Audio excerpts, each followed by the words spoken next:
ایک اور بھی شخص ہے جس کی جان کو خطرہ ہے، جس کے اغوا کا خطرہ ہے، وہ ہے شیخ رشید صاحب. انہوں نے بھی اعلان کیا. پھر آپ نے اپنے کالم کے اندر بھی شیخ صاحب کے حوالے سے کچھ لکھا، انہوں نے تقریر کی اور پھر بھاگ گئے. یہ کیا معاملہ یہ ہے کہ شیخ صاحب چونکہ وزیر داخلہ رہے ہیں تو میں تو پھر جلسے کے بعد مجھے پتہ چلا، میں بھی وہاں بیٹھا ہوا تھا اسٹیج پہ، ٹھیک ہے، یعنی پچھلی سیٹوں پہ. مجھے جلسے کے بعد سینئر پولیس افسروں نے بتایا کہ دھماکے کا خطرہ تھا، بم دھماکہ ہونا تھا. شیخ صاحب کو پتہ چل گیا. شیخ صاحب کو میں نے سیڑھیاں چڑھتے ہوئے دیکھا اسٹیج کی، اور سیڑھیاں چڑھ کے وہ بکھلائے ہوئے، حالت ان کی خراب تھی، اور ایک فقرہ کہہ رہے تھے 72 سال کا آدمی یہ کام نہیں کر سکتا، 72 سال کا آدمی یہ کام نہیں کر سکتا، 72 سال کا آدمی یہ کام نہیں کر سکتا، اور حالت بڑی خراب تھی. میں نے کہا تھکے ہوئے ہیں. تو وہ میں نے کسی سے پوچھا بھائی شیخ صاحب بڑے بکھلائے ہوئے تھے. انہوں نے کہا ان کو پتہ تھا دھماکہ ہو سکتا ہے، یعنی کوشش تو پوری تھی اور کامیاب رہے الحمدللہ، کوئی پرامن طریقے سے ہو گیا. میرا تو خیال ہے جلسے ہونے نہیں چاہیے. یہ جو صورتحال ہے انڈیا اس وقت تلا ہوا ہے، تقریب کاری بہت بڑھ گئی ہے. تو شیخ صاحب نے 1.5 منٹ کی تقریر کے بعد، جس میں انہوں نے 4 کام کیے جو ہمیشہ وہ کرتے ہیں. ایک تو یہ ثابت کیا کہ میں عمران خان کا بہت وفادار ہوں، اور عمران خان جو ہے روئے زمین کا سب سے بڑا لیڈر ہے، اور میں اس کے سب سے قریبی مشیر ہوں. ایک کسی حلیف پہ پھپتی کسنی ہوتی ہے، وہ پھپتی کسی چودھری برادران پہ، اور ایک مخالفین پہ جو تبرہ وہ کر سکتے ہیں وہ کیا. اس کے بعد انہوں نے کہا میری طبیعت خراب، میری طبیعت، ایمبولینس منگوائی گئی. ایمبولینس پہ وہ کسی ہاسپٹل میں نہیں گیا، اپنے رہائش گاہ پہ چلے گئے، سیدھا لال حویلی چلے گئے. لال حویلی چلے گئے. لال حویلی کہاں چل گیا؟ ملتان میں جلسہ تھا. بریک لے لیتے ہیں، ایک چھوٹی سی بریک لیتے ہیں، بریک سے واپس آئیں گے. تو جس طرح سے بوکھلاہٹ کے حوالے سے ہارون صاحب نے بات کی ہے، عمران خان صاحب جس طرح سے پشاور کے اندر موجود ہیں، اور کیا ہوگا، کس طرح سے وہ ریلی کے اندر شامل ہوں گے، کتنی بڑی تعداد میں لوگ شامل ہو سکتے ہیں، اور نون لیگ جو جلسے کر رہی ہے، خاص طور پہ اوکاڑا کا جو جلسہ ہے اس کو منسوخی کے پیچھے کیا وجہ، یہ بھی آپ کے ساتھ شیئر کریں گے. ہمارے ساتھ رہیے. بریک کے بعد ایک بار پھر سے پروگرام میں ہم آپ کو خوش آمدید کہیں گے.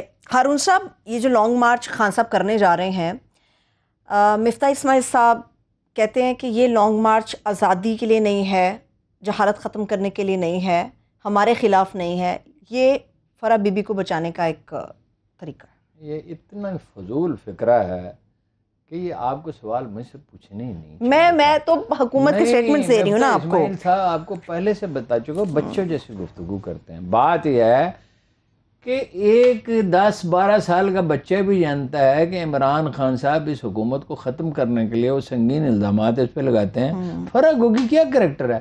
فرح گوگی نے اگر کوئی کرپشن کی ہے تو یہ روز تقریریں کرنے کی بجائے اس کے خلاف مقدمہ درج کریں، تفتیش کریں، اور زیادہ تر تاثر یہی ہے کہ کی ہے تو اس کو پکڑ کے جیل میں ڈالیں، اور نہیں ہے تو وہ اپنا دبئی کی حکومت سے کہیں کہ اس کو بھیجیں.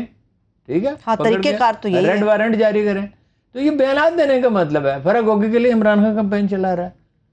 عمران خان نے اپنی بہن کے لیے تو کوئی کمپین نہیں چلائی تھی. جب یہ الزام لگا تھا کہ جی ان کا پیسہ دبئی میں پڑا ہوا ہے تو کوئی کمپین چلائی تھی اس نے، تو فرح گوگی کے لیے کیوں چلائی؟ بس وہ ان کا خیال ہے کرپشن کے سرکردہ، ان کا خیال نہیں ہے، خرافات ہے یہ. اچھا یہ اچھا میں تو ہارون صاحب یہ خرافات ہے بھئی. یہ سارے لوگ مذاق خیز گفتگو کر رہے ہیں، ایک دوسرے کی تجلیل کر رہے ہیں، اور ان کو یہ نہیں پتا کہ اس جنگ کا کوئی بات. اگر 2 آدمی سڑک پہ، یہ ہمارا دفتر ہے، اس میں 2 سینئر آدمی سڑک پہ کھڑے ایک دوسرے کو گندی گالیاں دے رہے ہوں تو ان کی کوئی عزت باقی رہ جائے گی؟ نہیں، کبھی بھی نہیں. ایسا تو نہیں ہو سکتا. تو سیاستدان اسی طرح ایک دوسرے کو تباہ کرتے ہیں. بزنس مین نہیں کرپشن کرتے، افسر نہیں کرپشن کرتے، مگر یہ کرپشن تو یہ بھی کرتے ہیں، سیاستدان بھی کرتے ہیں، اور غلط کام بھی کرتے ہیں، اور اپنے اختیارات مس یوز بھی کرتے ہیں. مگر پتہ نہیں یہ جو ٹینڈنسی ہے ان کے اندر، اور یہ بہت پرانی ہے. دیکھیے یہ بر صغیر میں جب آزادی کی تحریک پروان چڑھ گئی اور انگریزی حکومت کا روب داب ختم ہو گیا، اتنی گندی خبریں چھپتی تھی، اس سے بھی گندی. بیگم فیروز خانون کے بارے میں فخریہ ایک آدمی نے مجھے بتایا آج سے کوئی 30-35 سال پہلے کہ ہم نے یہ سٹوری چھاپی تھی، اور میں حیران کہ اس کو شرم نہیں آ رہی کہ یہ کہہ رہا ہے. جو ایک نہایت معزز خاتون تھی. آپ بڑے پرانے حوالے دے رہے ہیں، مگر آپ نے ابھی کچھ دیر پہلے میٹنگ میں مجھ سے جب بات کر رہے تھے ہارون صاحب، آپ نے کچھ اور بھی حوالے مجھے دیے تھے کہ ماضی میں کس طرح سے آنریبل جو خواتین تھیں ان کے حوالے سے باتیں کی گئیں اور کیا کیا نام لیے گئے. بیگم نصرت بھٹو کے بارے میں کیا کہا گیا، اپنا محترمہ کے بارے میں کیا کہا، محترمہ بے نظیر کے بارے میں کیا کہا گیا. اسمبلی میں نے اپنے کانوں سے ایسے الفاظ سنے کہ سن کے دھواں نکلنے لگتا تھا کانوں سے. ایسی گندی گفتگو، گندی سے بھی آگے کی کوئی. ٹھیک، خواتین کے بارے میں جو مطلب یہ ہے کہ مطلب اگر کوئی دفتر میں ہمارا پی این دوسرے پی این سے کہہ دے تو غالباً دونوں برطرف ہو جائیں، اس طرح کی گفتگو. پھر محترمہ نے بھی تنگ آ کے ایک دن ان کی شریف خاندان کی خواتین کے بارے میں ایسی گفتگو کی کہ لوگ ہکا بکا ہی رہ گئے. مطلب یہ تو وہ افسوس کہ وہ الفاظ دہرائے نہیں جا سکتے، مطلب افسوس کیا دہرانے چاہیے بھی نہیں ہیں، گندی باتیں دہرائی تو نہیں جا سکتی. یہی شیخ رشید صاحب نے موچی دروازے میں کھڑے ہو کے ایک ایسا فقرہ کہا کہ میں فارغ تھا ان دنوں، میں کسی اخبار میں نہیں تھا، میں نے کتاب لکھی تھی اور میں تھک چکا تھا، تو میں چاہتا تھا کہ کچھ چند مہینے آرام کر، چند ہفتے. تو مجھے ایک ایڈورٹیزمنٹ ایجنسی نے کہا کہ اس پہ کمنٹری لکھ دیں. میں نے اس کو اٹھا کے پھینک دیا. میں نے کہا یہ اس غلاظت میں کیا کمنٹری لکھوں. اور نواز شریف صاحب داد دیتے تھے، ان کو خوش ہوتے تھے.